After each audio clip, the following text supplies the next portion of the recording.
Bonjour à tous et bienvenue à vos enfants au collège dans la classe de sixième, plus précisément de sixième 6.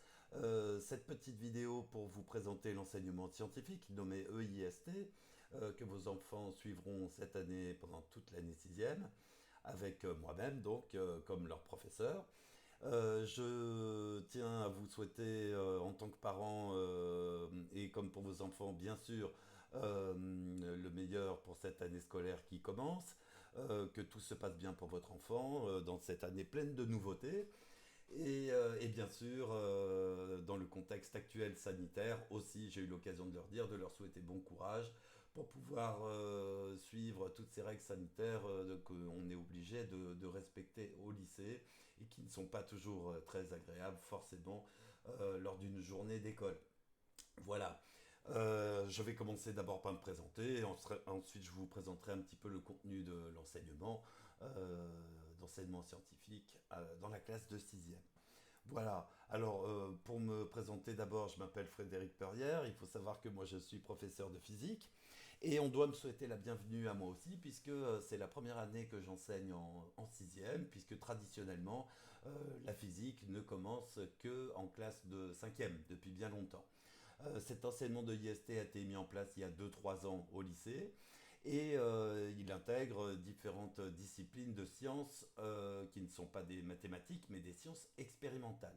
Alors on va tout de suite déchiffrer ce sigle EIST. EIST c'est le nom officiel donc de la discipline pour enseignement intégré des sciences et techniques. Alors qu'est-ce que ça signifie? Entre nous on l'appellera enseignement scientifique, je pense que c'est plus simple. Mais ça signifie que pour la fin du cycle 3 pour votre enfant, il n'est pas question pour l'instant de faire de différence entre les disciplines dites expérimentales. Ça veut dire que dans cet enseignement, nous ferons de la physique, bien sûr, mais aussi de la biologie et également de la technologie. Il faut voir donc cette discipline comme la discipline des sciences expérimentales, la discipline où on expérimente la nature pour mieux la comprendre et via la technologie, une discipline dans laquelle on sera amené à réaliser des objets techniques pour lesquels certaines compétences leur sont demandées. Et je vous donnerai quelques exemples tout à l'heure, ce sera, je pense, plus clair. Voilà, je vous ai mis cette jolie photo de Mars, puisqu'on va beaucoup parler de Mars cette année. Alors pourquoi je vous montre cette photo de Mars? Parce que vous allez voir que ce sera un petit peu le fil rouge de notre année d'enseignement scientifique.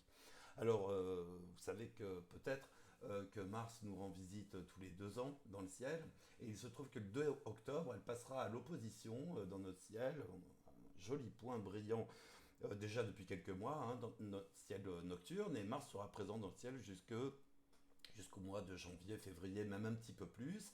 Et puis ensuite, on va la perdre de vue et puis on ne la reverra que dans 2 ans. Donc c'est l'occasion de parler d'elle parce qu'elle est pas loin de nous et on aura la possibilité de l'observer, vous aussi d'ailleurs, hein, tous les soirs. Et puis aussi, c'est évidemment une planète qui nous ressemble beaucoup, qui nous intrigue beaucoup par ses similitudes avec la Terre, avec bien sûr cette question de la vie en dehors de la Terre qui peut se poser et qui sera un prétexte d'aborder plein de notions scientifiques dont je vais vous parler dans quelques instants. Voilà, alors je vais me rendre sur mon site. Vous savez, j'ai donné 2 feuilles que je vais vous remontrer à vos enfants en début d'année. Mon site c'est fredperrier.com. Je vais m'y rendre tout de suite pour vous faire une petite présentation parce que c'est ici que vous retrouverez toutes les ressources. Tout ce qu'on utilise en classe est posté au fur et à mesure sur le site. Si votre enfant est absent, bah, peut-être qu'il n'a pas le document en question, il y retrouvera toujours tout en ligne hein, sur mon site. Je le mets à jour de semaine en semaine. Et je vous propose de nous y rendre tout de suite pour que ce soit un petit peu plus concret.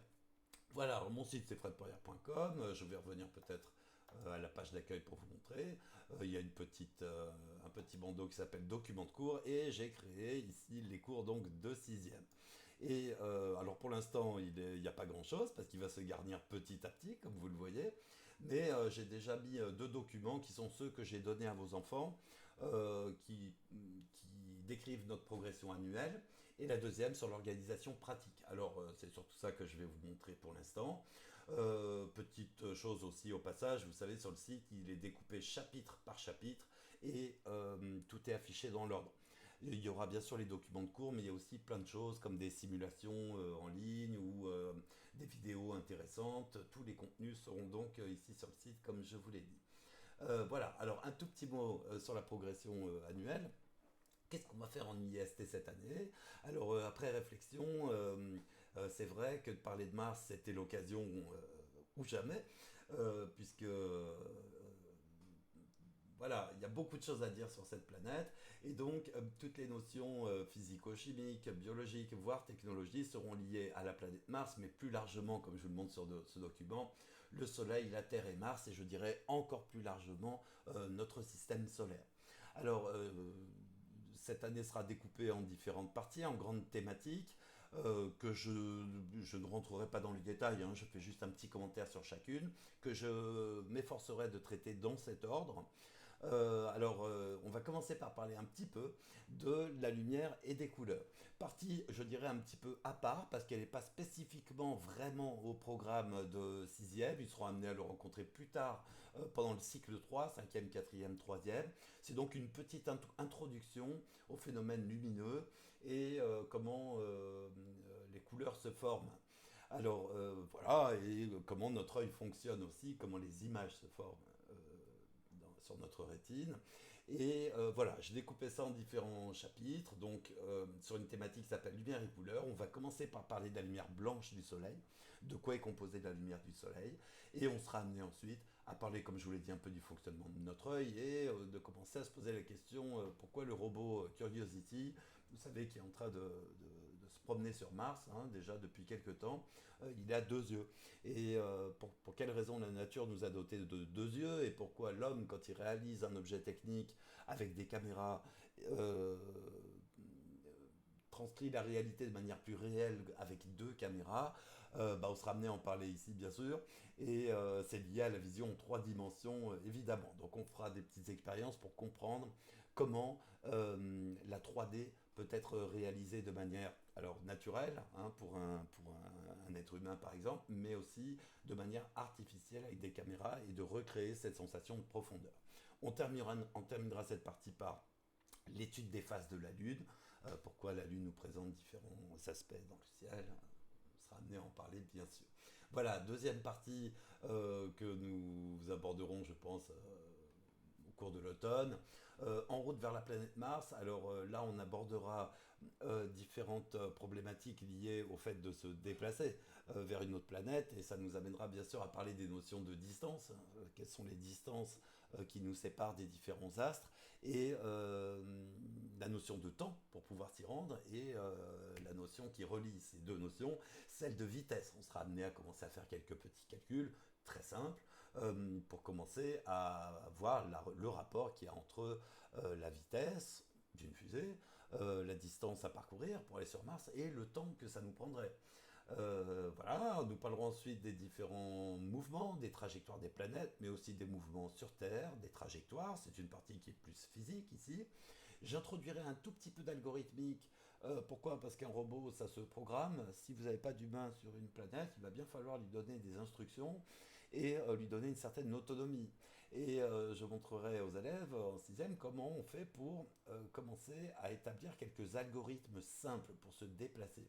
Alors c'est Scratch, hein, c'est un logiciel qui est très très intéressant, qui est déjà abordé en mathématiques. Moi je donnerai quelques petits compléments à vos enfants pour voir un petit peu comment fonctionne un algorithme, pour pouvoir par exemple se rendre d'un endroit à un autre, et puis apprendre tout seul par exemple à éviter des obstacles, ou éventuellement sortir d'un labyrinthe. Cette partie-là est déjà un petit peu plus technologique et mathématique. Voilà, et puis pour continuer sur la technologie, on construira une petite fusée. Comment faire pour décoller de la planète Terre? Il faut beaucoup d'énergie, il faut une réaction chimique violente, et puis un certain contrôle de notre fusée, évidemment. Alors on fera une petite fusée artisanale en classe, et on essaiera de la faire décoller dans le respect des mesures de sécurité, bien sûr. Voilà, de partie suivante que j'aborderai avec vos enfants, qui là encore est une partie un petit peu plus, je dirais, spécifique à mon approche, qui n'est pas rigoureusement au programme, mais qui est au programme de mathématiques. Il faut savoir que l'enseignement scientifique est aussi l'occasion de la transdisciplinarité, je dirais, c'est-à-dire d'aller prendre des éléments de connaissances dans d'autres champs de connaissances de vos enfants pour les appliquer en sciences expérimentales. Et donc cette petite partie grâce aux étoiles, se repérer grâce aux étoiles, excusez-moi, elle est liée, et c'est en ça qu'elle est intéressante à l'histoire du Portugal. Je parle bien sûr des grandes découvertes et je leur présenterai comment la science de repérage par rapport aux étoiles, qui était connue depuis l'Antiquité grecque, mais a été développée du point de vue instrumental par les mathématiciens et les navigateurs de la grande période dorée du XVe siècle du Portugal. Et comment faisait-on sans GPS quand on est perdu en plein océan Atlantique pour savoir où on se situe sur la Terre. Il y a donc des notions de latitude, il y a donc des notions aussi de mesure. C'est de l'étoile polaire bien sûr qu'on va parler, puisque l'étoile polaire, c'est notre point de fixe dans le ciel, et on essaiera de construire un petit instrument qui nous permet de savoir quelle est notre latitude, ça s'appelle un cadran, vous verrez, en pointant l'étoile polaire, comment fait-on pour déterminer la latitude de l'endroit où on se trouve, Lisbonne en l'occurrence. Voilà. Donc c'est une partie qui est historique, qui est mathématique, mais également technologique, puisqu'elle nous amènera à construire un instrument. Voilà, et puis une dernière partie, on en fera d'ailleurs peut-être d'autres si on a le temps, qui est vraiment de la physico-chimie, de comment se déplacer sur Mars, c'est-à-dire les matériaux, le paysage, pourquoi le paysage martien nous révèle des traces de son passé et quels sont les points communs et les différences avec la planète Terre. Y a-t-il de l'eau sur Mars? Bonne question. Quelles sont les techniques pour savoir, pour détecter la présence d'eau? Et puis après, évidemment, la difficulté quand on va sur une autre planète, c'est qu'on n'est pas à la même distance du Soleil. Et on verra quelle est la corrélation entre la distance d'une planète au Soleil et la température de surface et donc du coup l'état de l'eau, l'état physique de l'eau. Et puis ensuite, on sera amené à aborder ces notions d'énergie pour pouvoir se déplacer, bien sûr. Et enfin, de l'électricité. J'ai mis ici pour s'éclairer, mais de l'électricité aussi pour faire plein de choses. Voilà, tous ces petits chapitres donnent lieu, bien sûr, à des expériences. L'expérience est fondamentale dans notre discipline, puisque c'est elle qui nous connecte au réel. Les sciences expérimentales sont des sciences au réel, et on veut que vos enfants apprennent à faire ce qu'on appelle une démarche d'investigation, c'est-à-dire se confronter à une problématique, y a-t-il de l'eau sur Mars par exemple, et de trouver un moyen d'abord expérimental pour répondre à une question et émettre des hypothèses. Voilà, c'est tout ce qu'on fera dans cet enseignement scientifique, c'est de mettre en œuvre une démarche expérimentale, un raisonnement et bien sûr enrichir nos connaissances qui seront amenés à réinvestir, vous verrez plus tard, dans la suite de leurs aventures dans le cycle 4 du collège. Je n'en dirai pas plus sur cette partie-là. J'ai un petit peu plus détaillé auprès de vos enfants, bien sûr. Voilà, alors du point de vue organisationnel, je fais quelques petites remarques. Cette feuille, je vous l'ai donnée aussi, je l'ai donnée à vos enfants. Je leur demande d'ailleurs de l'avoir à disposition dans leur cahier, comme la petite progression que je viens de vous montrer. Voilà. Alors, je vais parler rapidement du matériel. Voilà, j'ai privilégié un cahier grand format. J'ai pas été j'ai pas été plus précis face à vos enfants puisque un cahier de grand format suffit. Ils choisissent leur carreau, ils choisissent le nombre de pages. Voilà, ils doivent tout simplement avoir un cahier grand format dans lequel on collera les différentes activités et puis dans lequel évidemment on écrira tout le contenu de notre cours. Voilà, après sur le matériel habituel, je dirais que je décris ici, je pense ne pas être très très surprenant sur ce qu'ils doivent avoir avec eux. Un tout petit mot sur la calculatrice, c'est bien qu'il l'ait en cours puisqu'on sera amené à faire quelques calculs régulièrement. Mais la calculatrice, ils l'ont déjà pour les mathématiques, donc j'ai pas besoin d'en dire plus. Une petite remarque sur le livre de sciences, je ne demande pas à vos enfants de l'amener en classe puisque je projette tous les documents en cours. Et le livre de sciences, c'est un complément vers lequel je renverrai vos enfants sur certaines parties, et puis un support pour pouvoir faire les exercices. Il est donc pour moi un outil très important, mais qui se conserve à la maison. On n'en aura pas besoin en classe. Voilà, et pour le matériel, bien sûr, pour toutes les expériences, on fournit tout ce qui est utile à la bonne mise en œuvre de toutes les expériences que nous ferons cette année. Donc pas besoin de matériel supplémentaire dans notre enseignement scientifique. Les évaluations, alors écoutez, rien de vraiment nouveau, hein, on est toujours en cycle 3, vous savez qu'on ne note pas sur 20 en sixième, on note par compétence, c'est-à-dire est-ce qu'on a une très bonne maîtrise, est-ce que c'est acquis, est-ce que c'est en cours d'acquisition ou non acquis, et donc chaque évaluation donnera lieu pour les différentes compétences à une grille qui permettra à votre enfant de se situer. Très important en sixième de ne pas commencer à stresser vos enfants avec les notes, mais simplement de pouvoir se situer et d'être dans une dynamique de réussite. Voilà, ça c'est important à savoir. Voilà, j'évalue de temps en temps les activités expérimentales. Pourquoi? Parce que c'est un travail de groupe, on est à deux ou trois, et c'est une occasion pour vos enfants de se trouver en situation de collaboration et de mise en œuvre d'une expérience à plusieurs. Et c'est donc évidemment une évaluation qui est commune à chaque groupe d'expérience. Voilà, un exposé. Oui, oui, on en fera un petit peu pendant cette année, puisque vos enfants doivent aussi, dans leurs compétences, améliorer et travailler leur présentation à l'oral, chose qui est très très valorisée dans le cadre du nouveau lycée, vous le savez peut-être. Donc on se prépare déjà à faire travailler à vos enfants l'expression orale, l'expression écrite aussi bien sûr, vous en doutez, mais également l'expression orale. Voilà. Ici, j'ai mis une petite grille qui montre que je garderai un œil sur le cahier de votre enfant, puisque un cahier qui n'est pas agréable à lire est un cahier inutile. Donc on prendra le temps, évidemment, de voir comment on peut faire en sorte de bien tenir son cahier si on a un petit peu mal à faire. Donc ça, évidemment, nous le ferons. Et voilà, je terminerai en disant, c'est les petits commentaires que j'ai fait ici, que les sciences expérimentales, c'est pas la discipline qui va leur demander le plus de travail, c'est certain. Ils vont être sollicités dans des disciplines type mathématiques, français, histoire aussi, de manière un petit peu plus intensive. Il est normal que de temps en temps, si on a fini une expérience, il y a simplement le cours à relire, et c'est tout. Tout est écrit dans Pronote, bien sûr, on inscrit dans le cahier de texte et l'agenda, mais l'essentiel du contenu se passe en classe. Donc, de temps en temps du travail, mais toujours très très mesuré, je dirais. Voilà.